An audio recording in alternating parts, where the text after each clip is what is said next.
Bienvenue sur BI Riftbound. Dans cette vidéo, je vais essayer de vous faire un guide le plus complet possible d'un deck Yasuo, abordable. Vous pouvez vous en sortir pour 60 €. Je joue Yasuo Unforgiven dans ce deck.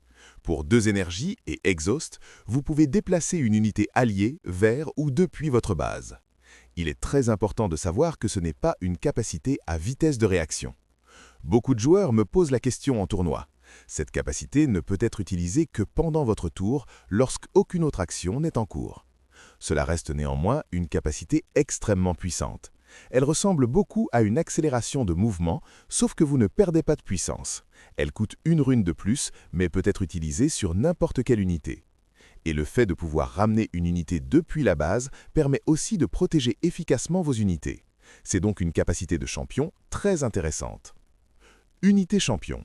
Nous avons ensuite notre unité champion Yasuo Remorseful. Il coûte 6 runes pour seulement 2 recyclages, ce qui est très cher en puissance, mais il a 6 de might. Quand il attaque, il inflige des dégâts à une unité ennemie égaux à son might. C'est une capacité complètement folle, honnêtement l'une des plus fortes capacités de champion vues jusqu'à présent. Mais elle peut être contrée et comporte évidemment certains inconvénients. Petit conseil de règle très important. Les capacités « quand j'attaque » vont sur la chaîne et se résolvent après les capacités « quand je défends ». Ça peut sembler contre-intuitif. Par exemple, si vous attaquez un joueur maître I qui a une unité sur un battlefield, son plus de might se résoudra avant que vos 6 dégâts ne soient infligés. C'est une règle cruciale à connaître. Les battlefields. Obelisk of Power. Généralement choisi quand vous jouez second pour accélérer la mise en place de votre jeu. Le deck n'a pas un early game très fort, donc on cherche à atteindre le mid game ou le late game le plus rapidement possible. Candlelight Sanctum.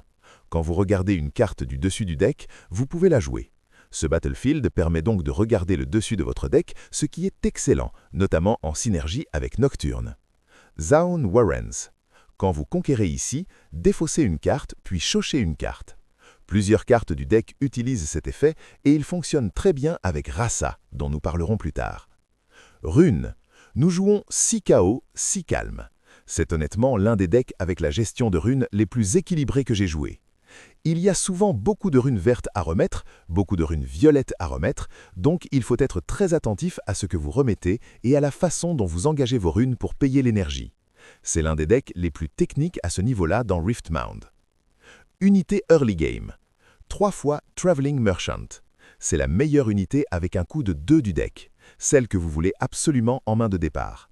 2 might permet de marquer tôt, de défendre et quand il se déplace, défausse 1, pioche 1.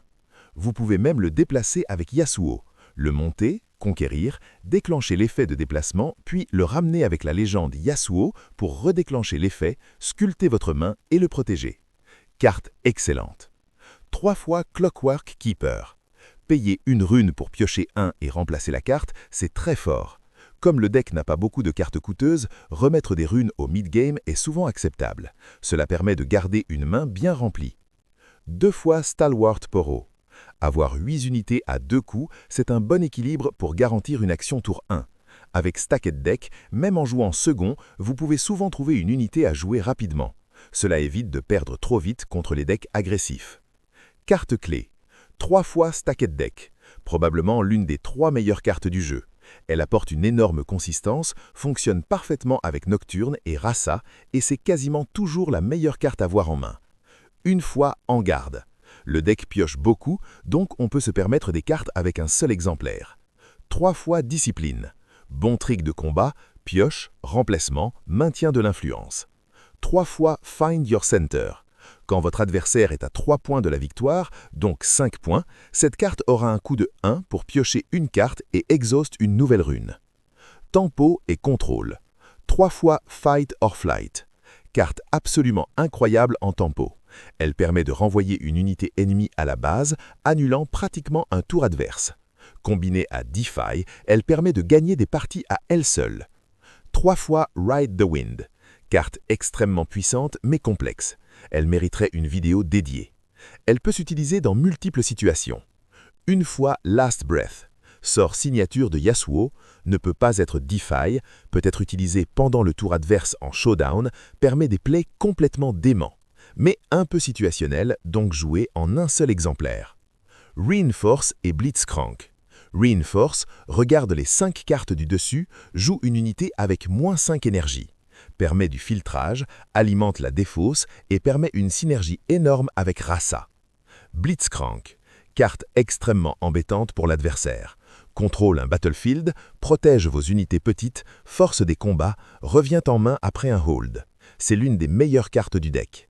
2 fois Mind Splitter, parfait pour enlever les cartes late game adverses.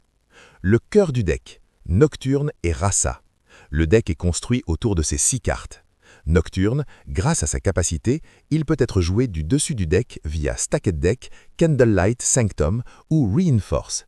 Il peut sortir très tôt, dominer un battlefield et snowballer la partie. Rasa, coût de 10 mais réduit de 1 pour chaque carte dans la défausse. Dans ce deck, il est souvent joué gratuitement ou presque, même 2 fois tour 4 ou 5. Pression énorme pour l'adversaire. Conclusion. Ce deck a énormément de synergie, est très fort pour son coût et reste compétitif même en tournoi. Ce n'est probablement pas un deck tiers 1, mais il gagne contre des decks comme Kai'Sa ou I. Il demande de la pratique et une bonne maîtrise, mais c'est un excellent choix budget et très gratifiant à jouer. J'ai essayé de couvrir un maximum d'astuces et d'interactions. J'espère que ça vous aidera et si vous avez des questions, n'hésitez pas à les poser en commentaire. Merci pour le petit like et le soutien de la chaîne. Ciao les geeks!